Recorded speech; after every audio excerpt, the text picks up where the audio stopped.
آج ہم ایک بہت ہی خاص سفر پر بات کریں گے۔ ایک ایسا سفر جو باہر کا نہیں بلکہ ہمارے اندر کی دنیا کا ہے، باطنی الجھنوں اور بوجھل پن سے نکل کر ایک گہری پرسکون بصیرت تک پہنچنے کا سفر۔ تو آئیے دیکھتے ہیں کہ قرآن، تصوف کی تعلیمات اور یہاں تک کہ جدید سائنس کی روشنی میں ہم اپنے دل پر پڑے ان پردوں کو کیسے صاف کر سکتے ہیں تاکہ حقیقت ہمیں اپنی اصل شکل میں نظر آئے۔ یہ احساس شاید ہم میں سے بہت سوں کے لیے جانا پہچانا ہے نا؟ وہ کیفیت جب دل پر ایک عجیب سا بوجھ محسوس ہو، دنیا بے رنگ لگتی ہے اور ہر چیز بھاری اور بے معنی لگنے لگتی ہے۔ یہ وہی حالت ہے جب ہمارا باطن، ہمارا دل گرد و غبار میں اٹ جاتا ہے۔ لیکن اسی اندھیرے میں امید کی ایک کرن بھی چھپی ہوتی ہے۔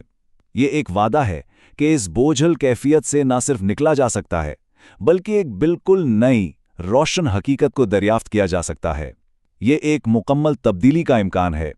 تو سوال یہ ہے کہ اس روحانی بیداری تک پہنچا کیسے جائے؟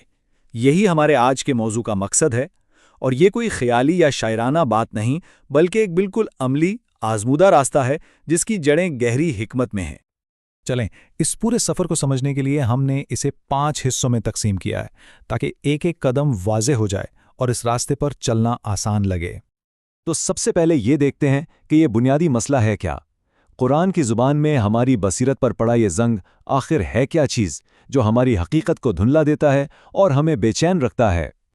دیکھیں، قرآن اس کیفیت کو بیان کرنے کے لیے کتنے دقیق اور گہرے الفاظ استعمال کرتا ہے۔ ران یعنی زنگ جو آہستہ آہستہ عملوں سے جمتا ہے، پھر ہے غشاوہ یعنی ایک پردہ جو سچ کو ڈھانپ لیتا ہے۔ تو یہ صرف الفاظ نہیں بلکہ یہ ہماری اندرونی حالت کی بالکل ٹھوس وضاحتیں ہیں۔ اور یہ آیت، یہ اس پورے تصور کی جڑ ہے۔ یہ ہمیں صاف صاف بتاتی ہے کہ دل پر جو زنگ لگتا ہے وہ کہیں باہر سے نہیں آتا بلکہ ہمارے اپنے کیے ہوئے کاموں کا ہی نتیجہ ہوتا ہے۔ یہ ایک بنیادی روحانی اصول ہے۔ اچھا، تو یہ زنگ آتا کہاں سے ہے؟ اس کی بہت سی وجوہات ہو سکتی ہیں۔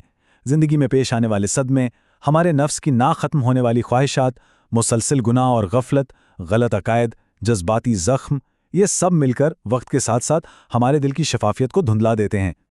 اب آتے ہیں اس کے اسباب کی طرف، اور یہاں ایک بہت ہی دلچسپ بات سامنے آتی ہے۔ وہ یہ کہ قدیم حکمت اور جدید سائنس دونوں اس معاملے پر حیرت انگیز طور پر متفق نظر آتے ہیں۔ نبی کریم صلی اللہ علیہ وسلم نے اس عمل کو بڑی خوبصورتی سے قدم بقدم سمجھایا ہے کہ جب کوئی غلط کام ہوتا ہے تو دل پر ایک سیاہ نقطہ لگتا ہے، اور جب اسی کام کو دہرایا جاتا ہے تو وہ نقطے مل کر ایک موٹی تہ بنا دیتے ہیں، اور نتیجہ یہ ہوتا ہے کہ روحانی بصیرت کی روشنی اندر آنا بند ہو جاتی ہے۔ اور اب ذرا اس کا موازنہ جدید سائنس سے کریں۔ یہ کتنا حیران کن ہے۔ نووی ماڈل کہتا ہے غلط کام سے دل پر سیاہ نقطہ لگتا ہے، اور نیورو سائنس کیا کہتی ہے کہ جذباتی صدمے سے دماغ کے ایک حصے امیگڈالا میں درد جمع ہو جاتا ہے جو ہمارے دیکھنے کا انداز بدل دیتا ہے۔ بالکل وہی بات لیکن مختلف زبان میں۔ صوفیہ کرام اس کی مزید گہرائی میں جاتے ہیں۔ ان کی نفسیات کے مطابق 3 بڑی قوتیں ہیں جو ہمارے دل پر یہ پردے ڈالتی ہیں۔ پہلا، ہمارا اپنا نفس جس میں تکبر، حسد اور خواہشات ہوتی ہیں۔ دوسرا، دنیا، کامیابی کا مقابلہ، چیزوں کے کھو جانے کا خوف۔ اور تیسرا، شیطان کے وسوسے جو شک، نا امیدی اور الجھن پیدا کرتے ہیں۔ اسے سمجھنے کا ایک اور آسان طریقہ ہے۔ یوں سوچیں کہ ہمارا دل ایک ریسیور کی طرح ہے جو الہامی رہنمائی کی فریکوینسی کو پکڑنے کے لیے بنا ہے، لیکن یہ جو وہم ہے یہ گندے فلٹر کی طرح کام کرتے ہیں۔ یہ بصیرت اور سچائی کی روشنی کو اندر آنے ہی نہیں دیتے۔ چلیں، اب جب ہم نے مسئلے کو اچھی طرح سمجھ لیا ہے تو اب بات کرتے ہیں حل کی، یعنی دل کو صاف کرنے کا وہ عملی، قابل عمل طریقہ کیا ہے؟ یہ ایک ایسا رہنما اصول ہے جس پر صدیوں سے عمل کیا جا رہا ہے۔ تو یہ ہے وہ 5 آزمودہ اور ثابت شدہ طریقے جن سے دل پر لگے زنگ کو صاف کیا جا سکتا ہے۔ یہ سمجھیں کہ یہ ایک روحانی ٹول کٹ ہے جو روحانی مسافروں کے لیے ہمیشہ مشعل راہ رہی ہے۔ اور سب سے پہلے قرآن خود کہتا ہے کہ ہم نے قرآن نازل کیا جو دلوں کے لیے شفا ہے۔ غور کریں، یہاں صرف دماغ یا جسم نہیں کہا گیا بلکہ خاص طور پر دلوں کا ذکر ہے۔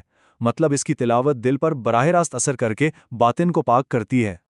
اسی طرح ذکر کی مختلف اقسام کے مخصوص اثرات بتائے گئے ہیں، جیسے استغفر اللہ ان سیاہ نقطوں کو مٹاتا ہے، لا الہ الا اللہ جھوٹی حقیقتوں کے بت کو توڑتا ہے، اور اللہ نور کا ورد اندر کی آنکھ کو روشن کرتا ہے۔ ہر ایک کا اپنا ایک خاص کام ہے۔ مولانا رومی کا ایک بہت خوبصورت قول ہے کہ زخم وہ جگہ ہے جہاں سے روشنی تمہارے اندر داخل ہوتی ہے۔ دعا میں رونا، اپنی کمزوریوں کا اعتراف کرنا، یہ دراصل اندر جمع شدہ صدموں اور جذباتی بوجھ کو باہر نکالنے کا ایک بہت طاقتور طریقہ ہے۔ اچھا، جب یہ صفائی کا عمل شروع ہوتا ہے تو پتہ کیسے چلتا ہے؟ اس کی نشانیاں کیا ہیں؟ آئیے دیکھتے ہیں کہ اپنے اندر اس تبدیلی کو کیسے پہچانا جائے۔ سب سے پہلے تو کچھ ایسی ٹھوس تبدیلیاں ہیں جو محسوس ہوتی ہیں، جیسے سینے میں ایک ہلکا پن محسوس ہونا، چھوٹی چھوٹی باتوں پر غصہ یا رد عمل کم ہو جانا، وجدان یا جسے ہم گٹ فیلنگ کہتے ہیں اس کا مضبوط ہو جانا، دعاؤں میں ایک الگ ہی کیفیت محسوس ہونے لگتی ہے۔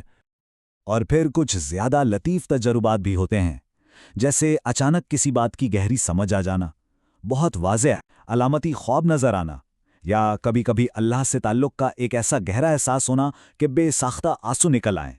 یہ سب تزکیہ نفس کے عمل کے بالکل فطری حصے ہیں۔ اور اب ہم آتے ہیں آخری اور سب سے اہم مرحلے پر، یعنی ایک نئی حقیقت کی طرف بیداری۔ جب دل صاف ہو جاتا ہے تو دنیا کیسی نظر آتی ہے؟ یہ اس مشق کا حتمی مقصد ہے۔ یہاں آپ اس ذہنی تبدیلی کو بہت واضح طور پر دیکھ سکتے ہیں۔ یہ ایک مکمل شفٹ ہے۔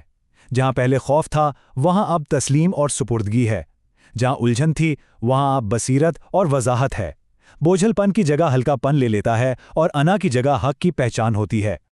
تو آخر میں بس یہی کہ جب دل صاف ہو جاتا ہے تو اللہ دنیا کو دیکھنے کا انداز ہی بدل دیتا ہے۔ سارے وہم اور پردے ہٹ جاتے ہیں، سچائی خود بخود سامنے آ جاتی ہے، اور یہ کائنات یہ اچانک سمجھ میں آنے لگتی ہے۔ اگر اس تجزیے نے آپ کو کچھ نیا سوچنے کا موقع دیا ہے تو اسے اپنے دوستوں کے ساتھ بھی شیئر کریں، اور ایسے ہی گہرے موضوعات پر مزید معلومات کے لیے ہمارے ساتھ جڑے رہیں۔